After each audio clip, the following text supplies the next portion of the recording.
dale like y suscríbete.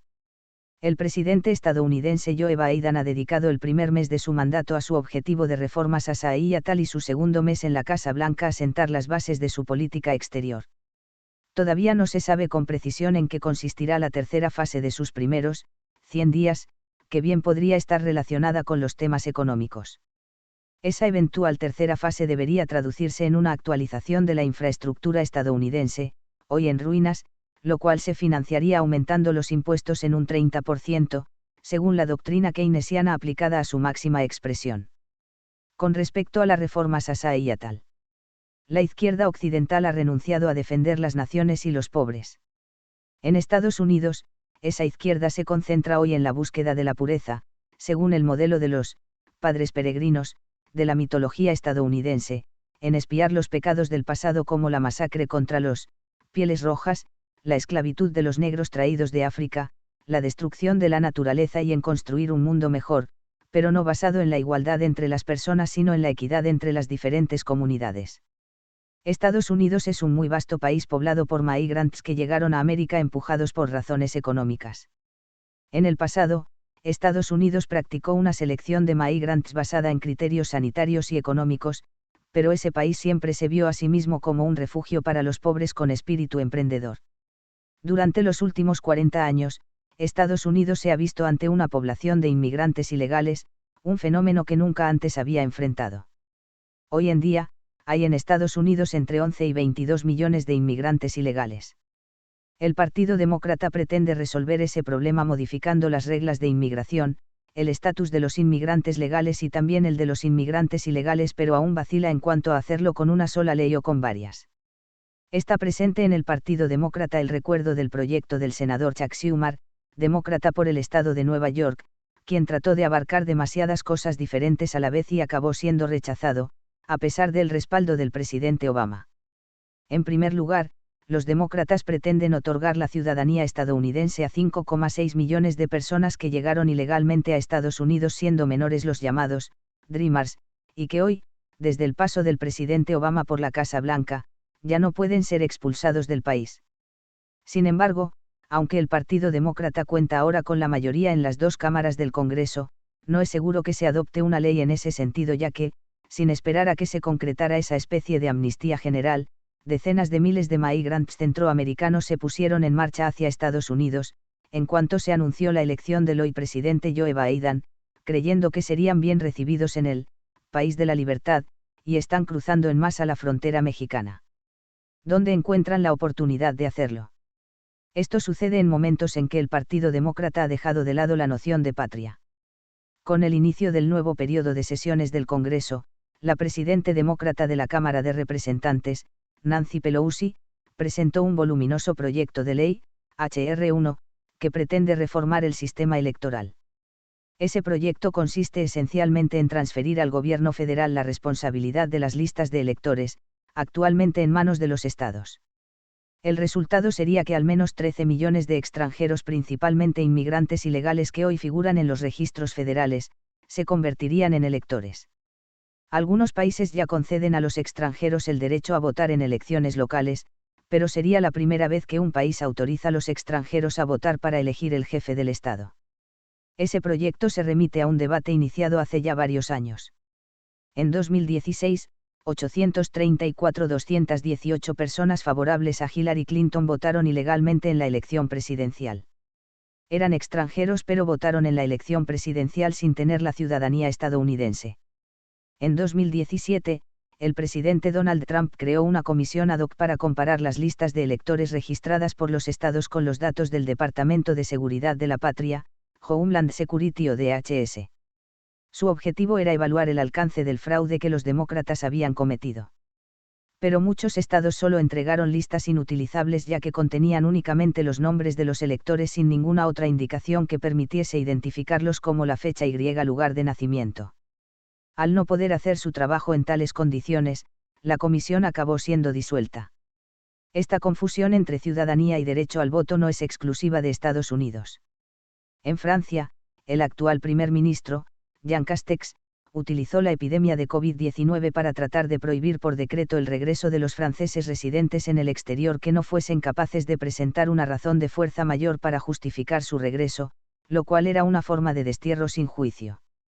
Esa decisión abyecta acabó siendo revocada por el Consejo de Estado, el órgano francés a cargo de la justicia administrativa, pero demuestra que la clase dirigente francesa, al igual que la clase dirigente de Estados Unidos, ha perdido la noción de ciudadanía.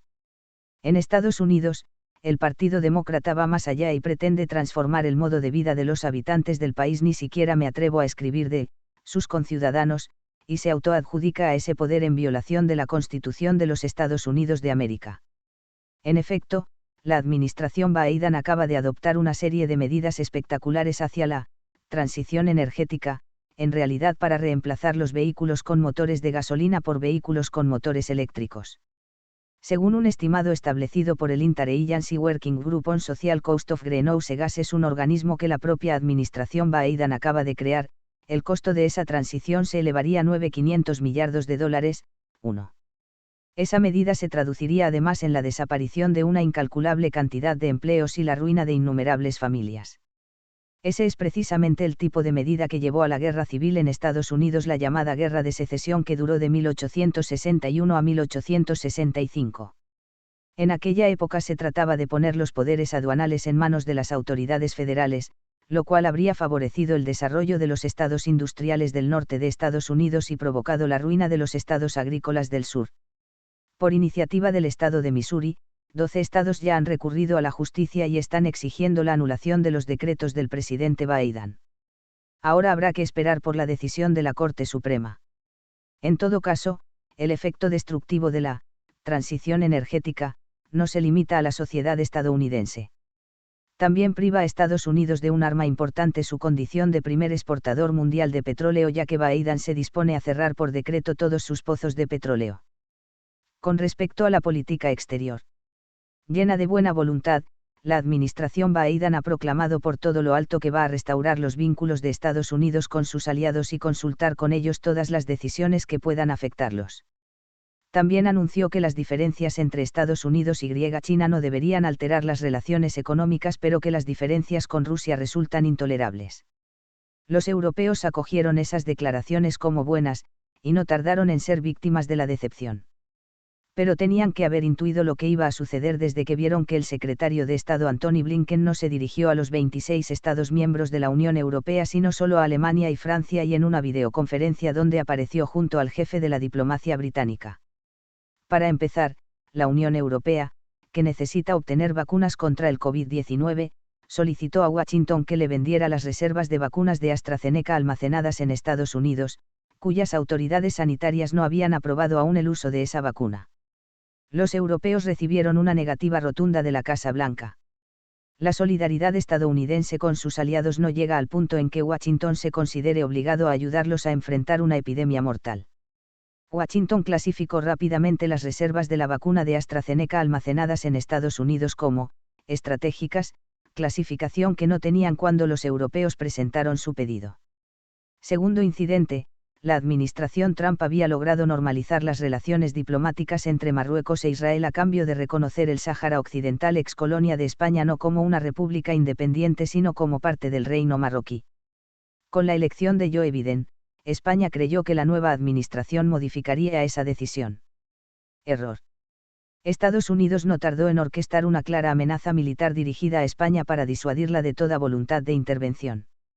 El Pentágono simplemente olvidó avisar a Madrid sobre la realización de un ejercicio aeronaval conjunto de la Marina de Guerra estadounidense, US Navy, con la Marina de Guerra de Marruecos, y hasta perdió los mapas de la región. Resultado, en una mañana de marzo, los controladores aéreos de las Islas Canarias vieron estupefactos cómo decenas de aviones de guerra estadounidenses invadían, por error, el espacio aéreo de España. Tercer incidente, los miembros europeos de la OTAN quedaron simplemente al margen de las negociaciones sobre el futuro de Afganistán, donde esos países tienen desplegados varios contingentes militares, bajo las órdenes de Estados Unidos. Cuarto y último incidente, Washington ha decidido que los europeos tienen que abandonar la construcción del gasoducto Nord Stream 2. Para forzarlos a ello, el Departamento estadounidense del Tesoro ha abierto investigaciones sobre todas las personas y empresas implicadas en esos trabajos. Y ahora se esperan sanciones estadounidenses, pero no contra los rusos sino contra los europeos, con excepción de los alemanes. Por otro lado, el Departamento de Estado sostuvo un encuentro de 2 días, en Alaska, con los principales responsables de la diplomacia china. Ante las cámaras de televisión, el secretario de Estado Blinken regañó a sus interlocutores chinos sobre el Tíbet, Hong Kong, los uigures y Taiwán. Pero después, a puertas cerradas, sucedió lo que tenía que suceder. Washington disoció esos reclamos de los intereses económicos de la clase dirigente estadounidense, puso fin a la política anterior de la administración Trump y aceptó la reanudación de las importaciones masivas de productos chinos, en detrimento de los obreros estadounidenses. Pero es con Rusia que las cosas han tomado un rumbo inesperado. En una entrevista concedida a la televisión estadounidense, el presidente Biden no encontró nada mejor que insultar al presidente Putin, tratándolo públicamente de asesino, apreciación particularmente chocante en boca del presidente de Estados Unidos, país que dedica 8.000 millones de dólares anuales a los asesinatos selectivos de personas que no le agradan en cualquier lugar del mundo. El presidente Biden se dio incluso el lujo de amenazar personalmente a su homólogo ruso afirmando que pagará las consecuencias por algún acto que la inteligencia estadounidense le atribuye, como de costumbre sin presentar pruebas. Históricamente, Washington reservaba ese tipo de injurias a líderes del tercer mundo cuyos países planeaba destruir, pero nunca a un dirigente ruso. Y los dirigentes europeos no se han atrevido a reaccionar. Moscú reaccionó primeramente llamando a consulta a su embajador en Washington. Y después respondió por boca del propio presidente Vladimir Putin. Este último subrayó que muchos suelen proyectar lo que en realidad son al emitir opiniones sobre los demás. Dicho de otra manera, uno suele ser lo que dice que los demás son. Acto seguido, el presidente Putin invitó al presidente Biden a sostener con él un debate público en vivo. La portavoz de la Casa Blanca se apresuró a declarar que el presidente Biden está demasiado ocupado, lo cual le impide aceptar el debate que Putin le propone. Es evidente que en Washington no quieren arriesgar la credibilidad estadounidense permitiendo que Biden participe en un debate entre líderes. ¿Será Biden separado del poder? También es evidente la inquietud sobre la salud del presidente Biden. Ya hemos indicado que padece del mal de Alzheimer. Simplemente, otros gobiernan por él. Pero el hecho que el poder esté realmente en manos de personas no identificadas convierte a Estados Unidos en un régimen opaco, absolutamente no democrático. Varios miembros del Congreso ya mencionan en privado la posibilidad de reconocer la incapacidad del actual presidente y destituirlo de su cargo. Otros solicitan públicamente que le sea retirado el acceso al maletín nuclear. Mientras tanto, la vicepresidente Kamala Harris se hace cada vez más presente en los medios, aunque limitándose a utilizar como recursos el feminismo y su estatus de miembro de una minoría étnica. Claramente, está preparándose para garantizar la sucesión a corto plazo. El propio Biden ya la ha llamado varias veces, señora presidente. Error o premonición.